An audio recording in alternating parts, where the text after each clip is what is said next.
Back to linear algebra. Let's jump in to Anki. Here we go.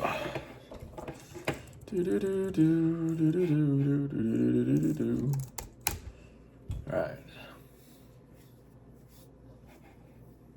Only one flashcard, huh? Must the inverse of an invertible triangular matrix be triangular? Yeah. There you go. All right, then. I guess I'll grade what I did yesterday. I think I just got through one problem, and then we'll go from there. Well, Quizlet didn't have the answer for that question, so we're just going to call it good. All right, I'm going to keep jumping in to more problems, and I'll be back to call what I learned a little bit. I just ripped, absolutely shredded through these. What do we got? So we finished the first pass of 1.8. This is the final true or false question. Basically, is t of x equal to x plus b? Is this a matrix transformation if b is non-zero? And basically what we did, just made up shit.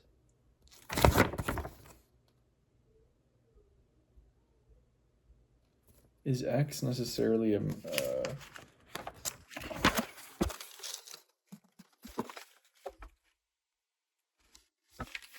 I don't know if that's a vector. Actually, it shouldn't matter either way. It's going to be false because it doesn't have the additivity property. It's going to be 2b. When you add t of u plus t of v, it's going to have 2b versus t of u plus v is just going to have 1b. All right.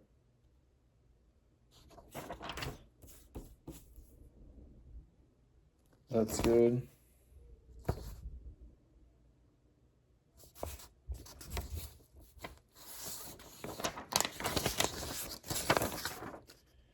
And I started my second pass. What's the codomain and domain if A is a 4x4 matrix? And I believe, see, it's 4 right here. It's 4 right here. I believe it's going to be r to the 4th for each. Now, this one was given this matrix multiplication. What's the domain, codomain? I believe R3 and R3. I believe I'm understanding this stuff correctly. If we're going to find out tomorrow, I guess. If I am. 10.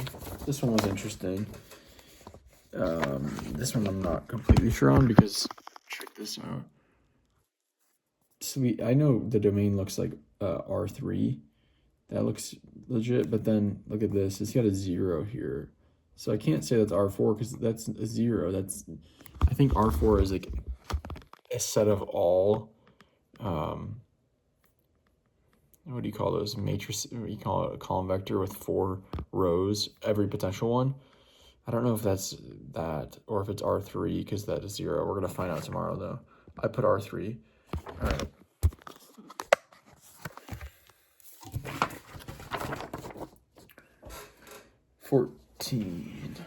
This was to find A. So this is what you were given. The transformation of x1, x2 gets you this.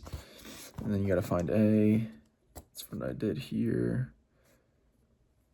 By plugging in like variables, I didn't even need that. You can just do that by inspection.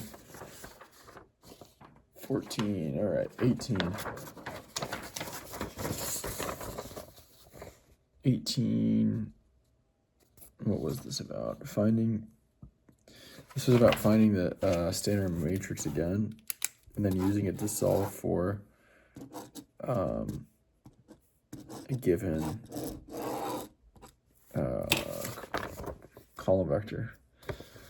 And so what I did was, again, use inspection to find A, and then plugged in the given x column vector to find that. And then finally 22. Okay.